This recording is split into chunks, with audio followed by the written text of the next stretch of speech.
Okay? And whenever you have a graph, if you're looking at a graph and you take the absolute value of a graph, what does that do?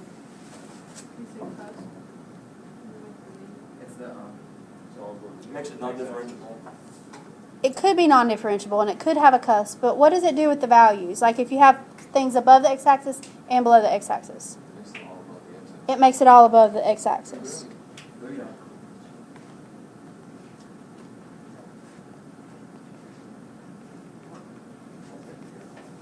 Because it makes the y values come above the x-axis, and that makes everything positive. All right, so situation 1. We have this graph here, and this graph is velocity. And they ask us to figure out the speed. Now, the difference between speed and velocity is that speed is always positive. Velocity could be negative. And negative just means that it's going in the opposite direction. But as far as how fast it is, it's still the same fastness. Does that make sense? Okay, so here they said there's the times, there's velocity. So what's the speeds at all those times? So at time 1, the velocity is 1. What's the speed? Oh, 1. And then the velocity at 2 is going to be, see, all these are going to be the same, right? Because they're all positive.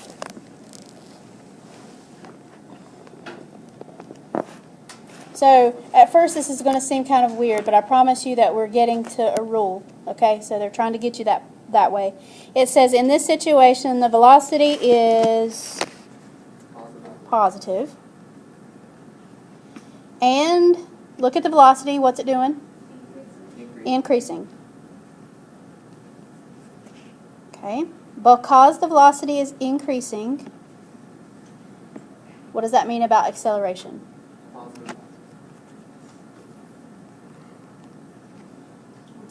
And then at the very end it says, by examining the graph of speed and the table of values, we conclude that speed is increasing. Because if I draw the speed graph's going to be the same since it's all above the x-axis. So whatever velocity is doing, the speed is also doing in this situation. Makes sense so far? All right, there's the velocity graph. I'm going to draw the speed graph. So the velocity graph is below the x-axis. So the speed graph is just going to flip up. So this is the speed. Does that make sense? And so the velocity, as far as the values, they're all negative, but the speed is all positive.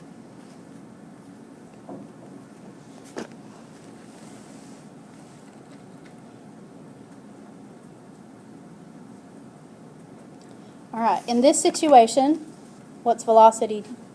Positive or negative? It's always negative. And it's doing what? Decreasing. Because it's coming down. Okay, because the velocity is decreasing, acceleration is negative. Okay, and then now it says, let's talk about the speed. So look at the graph of speed, look at the numbers on speed. What's the speed doing? Increasing. So what you should know so far is that in situation 1, speed and velocity were doing the same thing. In situation 2, speed and velocity are not doing the same thing. Okay? Now, I want you to do situation 3 and situation 4 real quick. Any questions on situation 3? So there's situation 4. All right, the conclusion is the important part here. If you look back at all the situations, the first question said, in what situation was the speed increasing? So they were both increasing in situation 1 and 2. Then it said, when the speed is increasing, look at the velocity and acceleration on those two situations. They had the same signs. Velocity was positive and acceleration was positive, meant that speed was increasing. Velocity was negative and acceleration was negative, meant speed was increasing, even though they were both negative. So when you're trying to figure out, because sometimes the question might ask you, is speed increasing or decreasing? And it might not be as easy as just look at the graph or just look at the table. You might have to figure out what's going on with velocity and acceleration at that time to figure out what speed is doing. And in situation 3 and 4, what you find out is that velocity and acceleration had opposite signs. And that's when speed decreases. Okay? All right. Go to the right. It says a short quiz. And maybe we can do it together.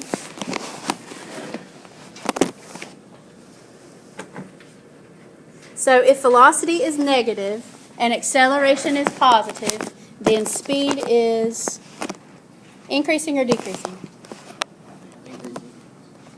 So velocity is negative, acceleration is positive. That's opposite signs. So speed is decreasing when that happens. Number 2, if velocity is positive and speed is decreasing. So if speed is decreasing and velocity is positive, acceleration has to have a different sign. So it's going to be negative. All right. If velocity is positive and decreasing, so what would the decreasing part mean? They're telling you that acceleration is negative.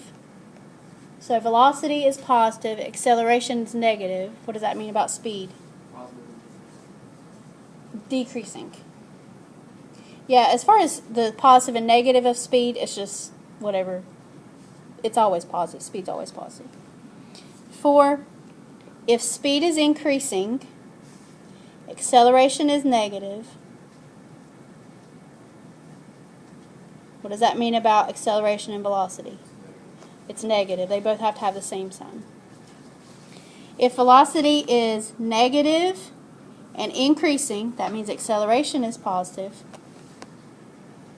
Speed is decreasing. And if the particle is moving to the left, so what does moving to the left mean? Velocity is negative, okay? And speed is decreasing. So velocity and acceleration have to have opposite signs. Then acceleration is positive. Velocity.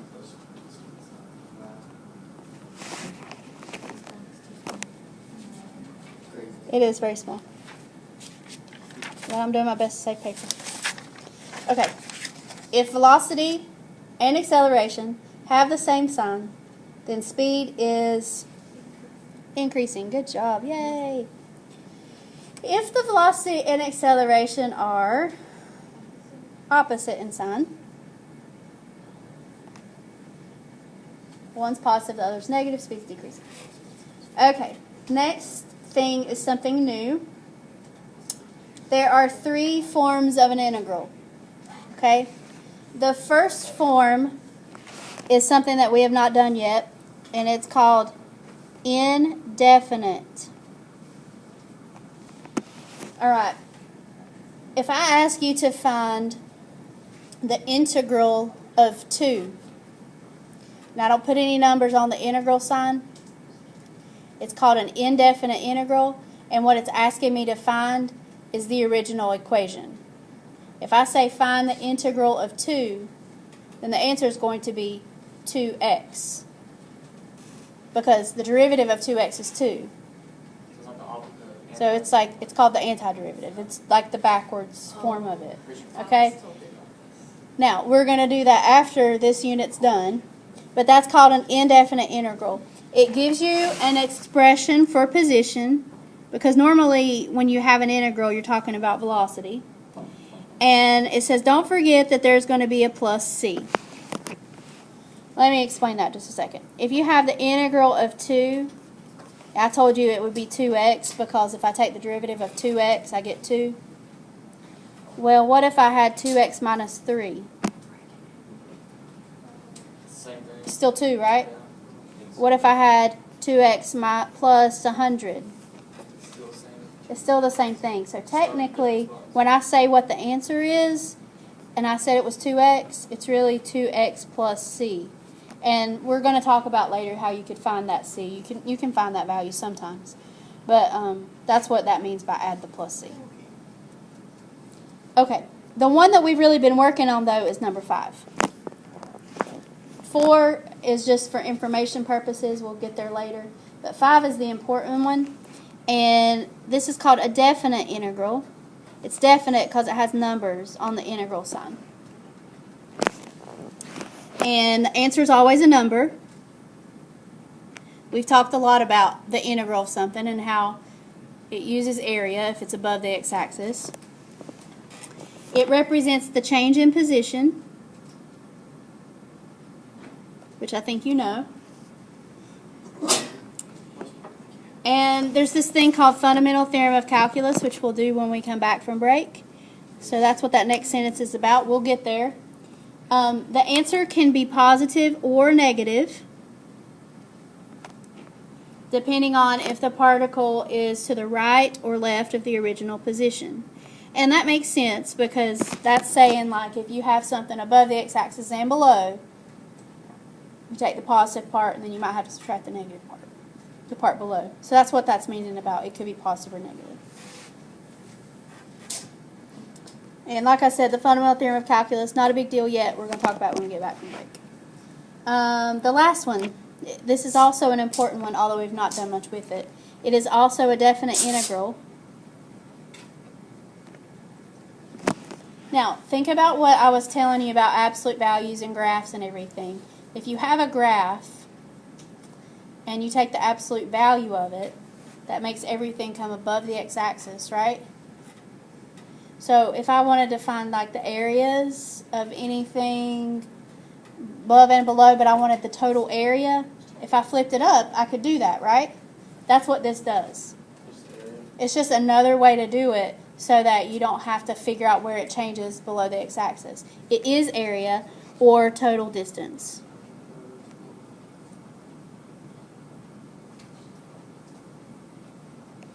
Number 5 is like the position. It's where you are at a certain time because it takes into account the positive and the negative part.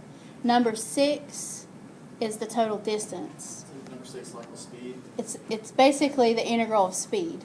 Yeah. But it's a way you can do it without in your calculator without having to find the places it changes, and it's a little bit easier to solve. The answer will always be positive.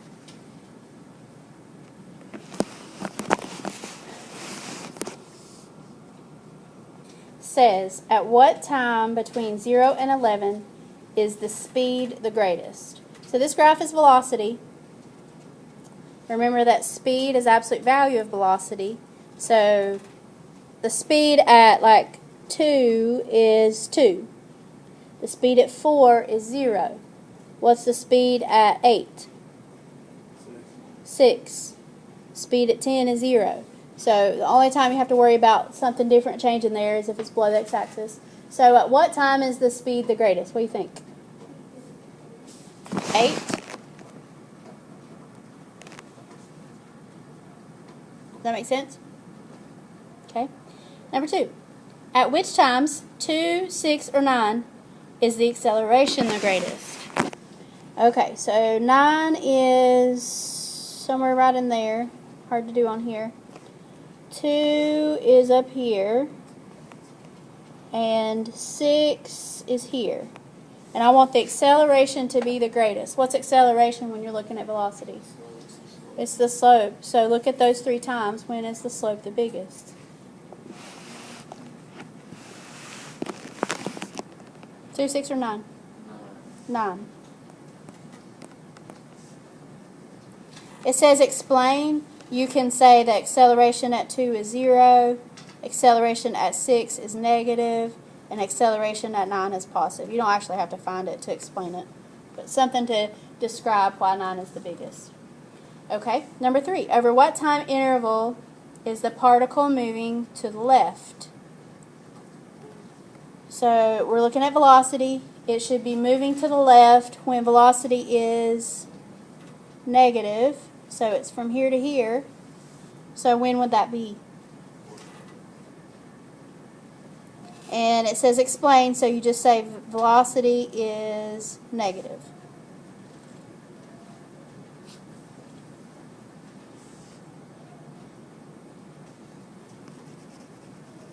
Okay. Then it says, number 4, over what time interval is the speed decreasing? Okay. You can look at the graph and maybe figure it out if you think about the absolute value. But what I want to do is do it with that new rule that we just talked about. Okay. Until I get to 2, let's see if I can draw it. Okay. From 0 to 2, the velocity is positive, right? What about the acceleration until 2? Positive. Okay. Now from 2 all the way to here, well, I guess I need to go to here. 2 to 4, the velocity is positive, acceleration is negative. And then from 4 to 8, velocity is negative, acceleration is negative. Right? Alright, and then 8 to 10, velocity is negative, acceleration is positive. And then 10 and on, velocity is positive, acceleration is positive. The question said, when is the speed decreasing? So what has to happen for the speed to be decreasing? Have to be opposite signs. Opposite signs. So that would be 2 to 4. And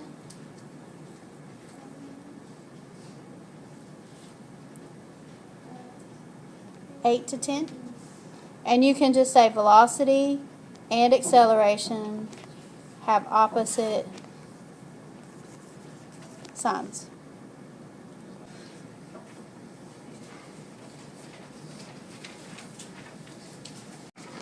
Alright, number 7 does go along with that last problem. And it says, if the initial position of the particle was at x0 equals 2, find the position of the particle at times t equals 11. See, when we did number 6, we said that that was the change in position. So that meant that it changed negative 10 from where you started. You were negative 10 from where you started. They're telling me in number 7 that I started at 2.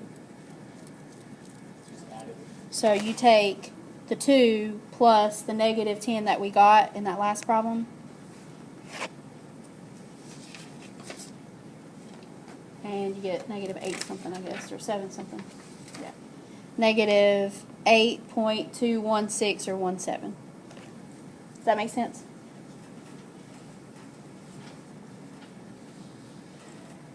Okay, no, example 2. So this is very similar to that last problem, except instead of us looking at a graph, we're looking at an equation. And the equation is the rate of change. So it's kind of like the velocity if you want to think of it that way. It's still kilometers per hour. And it's of the altitude of the hot air balloon. So we're talking about a hot air balloon and it going up and down. Okay? And it's the rate of it. So number 1 says, for what values of t from 0 to 4 is the altitude of the balloon decreasing? Okay, so here's the graph. It says, at what values is the altitude of the balloon decreasing? So where would it be decreasing?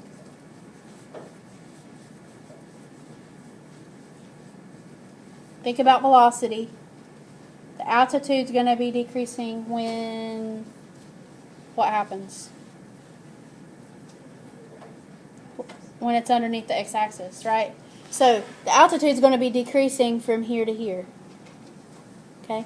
I need to find those values, and I need to store those values for the rest of the problem. Okay?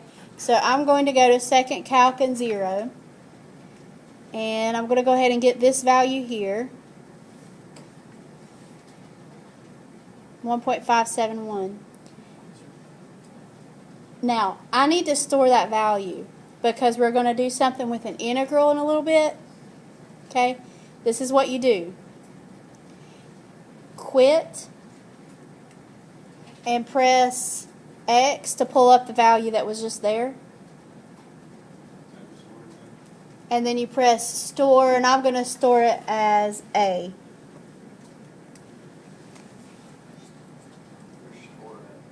store is right above the on button. Now, the reason it's important is because it's eventually going to ask me something about the area or how far they traveled or something like that. And in order for us to find it, I'm going to have to find the integral with these decimals.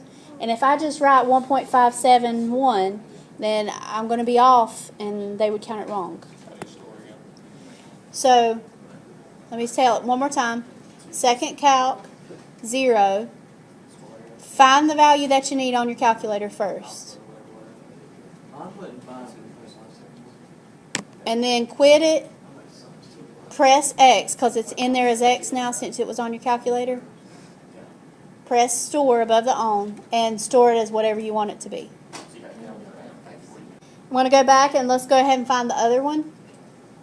Because for me to tell that it's decreasing, I know it's between 1.571 and this other place.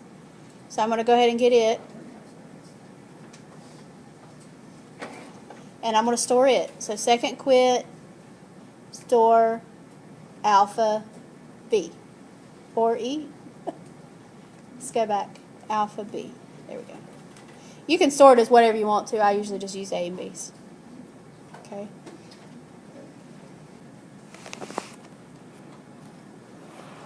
All right, number 2. Number 2 says to find r prime of t. Okay? Well, or r prime of 2. Well, I know that r prime of t is 3t squared minus 8t. So r prime of 2 is going to be negative 4. And it says, in terms of the problem, what does that negative 4 represent? So r is like velocity because it's the rate of change of the balloon. So what's r prime of t?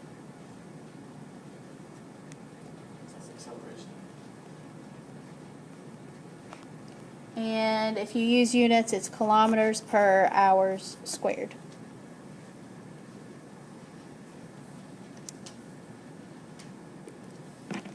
All right, 3. What is the altitude of the balloon when it is closest to the ground during that time interval 2 to 4? Okay, I'm not going to put the graph back up there, but you're going to be using the graph. It looked kind of like that.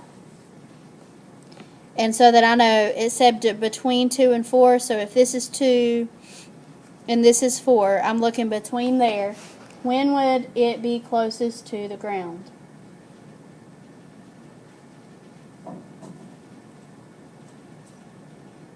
So the balloon starts off with a negative velocity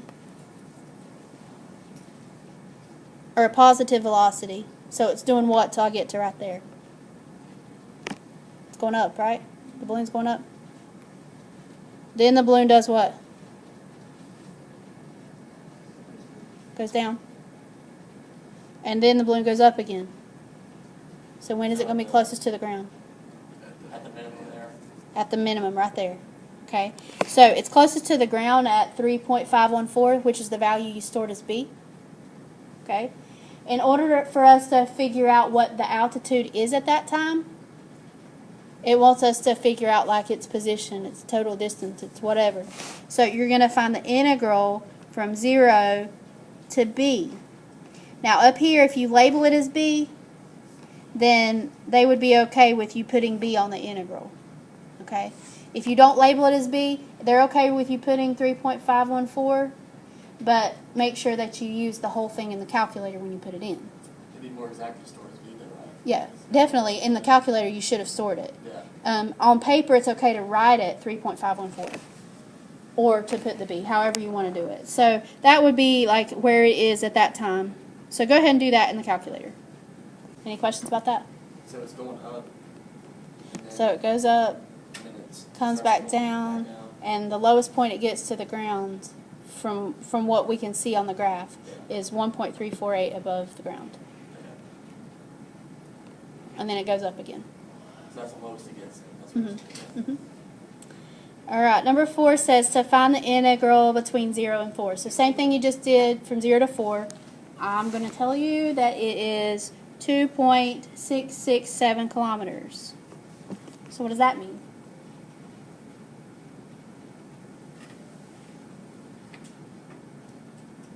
It's total distance traveled. 4 4 seconds and so forth. So that's the change in position at 4 hours. Kind of like we said that it went down to 1.348. Well, at the end of the graph, it goes back up to 2.667. It's that much above the ground, if you want to say it that way. Is that when you go to Math 9,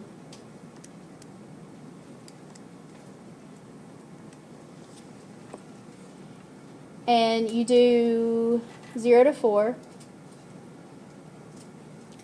I already have that equation in Y1, so I don't want to type it again, but I do want to put the absolute value around it. You can do the absolute value. It's under Math, NUM, ABS, and then you can do your Y1. Oops, sorry.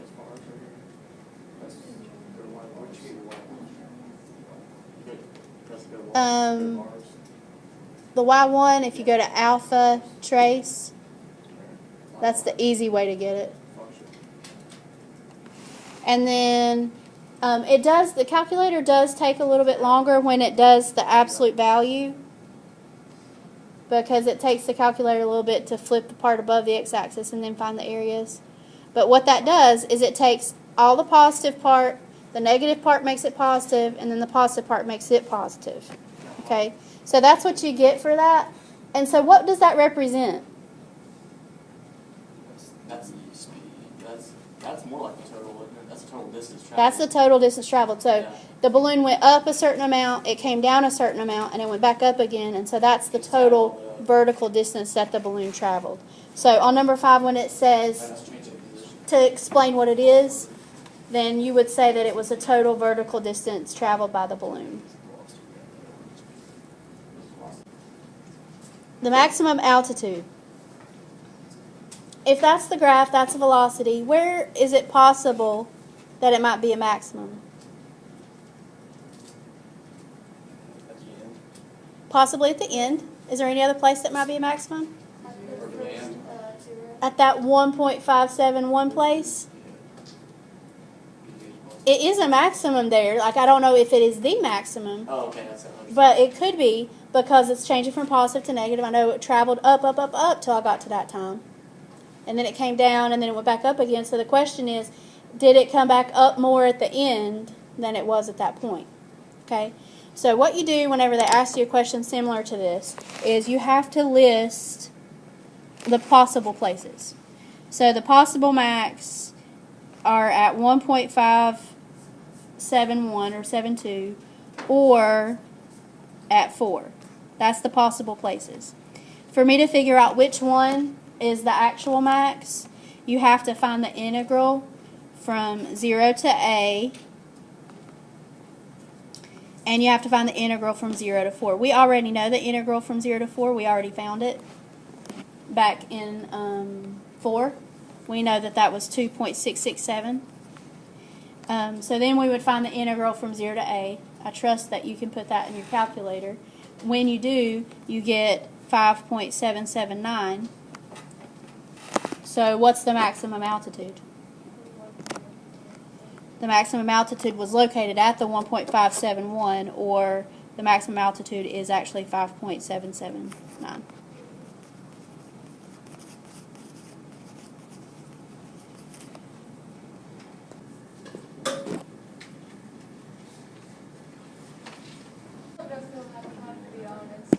Is the approximation found in part 3 greater or less than the actual value?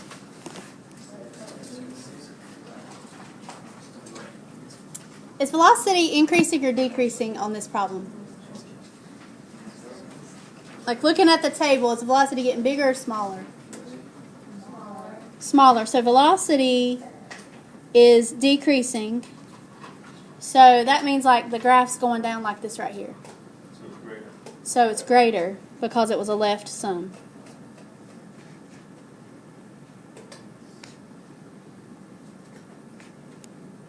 So the explanation is because velocity is decreasing, and greater was the answer. Okay. Next it says to approximate the value of 0 to 10 absolute value of v of t, using a trapezoid approximation with 3 subintervals. Now, the only thing that happens whenever they ask you to approximate it with the absolute value is instead of using those negatives in the table, you make them positive. I'm going to do the actual trapezoid approximation, but if you do left and right and average it, it's okay. Okay? It'll just be less work. So we've got a half times the width of the first trapezoid is 2, and the heights are 5 and 3. The second one is 4, and the heights are 3 and 1, and I changed that 1 to positive. And then the third one is 4, and the heights are 1 and 8, and again I changed that 1 to positive. And I don't think this parentheses right there is not supposed to be there. And you get 34. And so back in number 3, that was change in position. So what does this represent, the 34?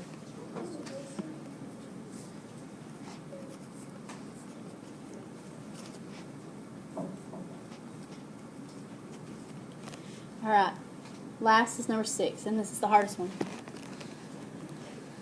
It says determine the value of 0 to 10 a of t and explain it in terms of the problem or in context of the problem. Let's explain it first. 0 to 10, the integral of 0 to 10 of acceleration. Anytime we explain what an integral is, we say that it is the change in something. When it's the integral velocity, we say it's change in position. So integral of acceleration means this is the change in velocity. If I'm trying to find the change in velocity,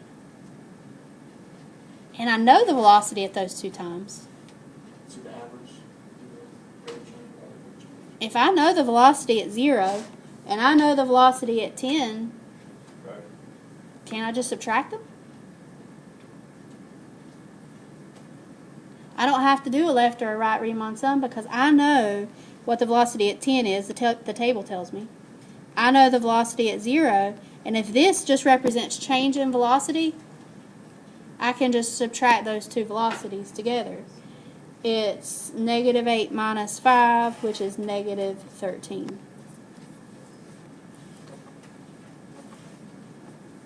That is the fundamental theorem of calculus.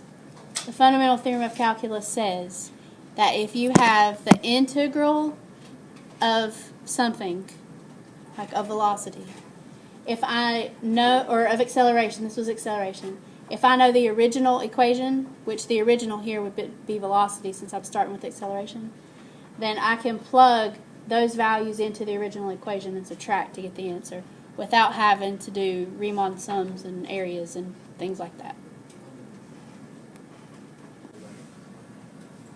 Hey, Catherine, Laurel, and Jacob, we love you and we miss you. I'm in Chicago. Chicago.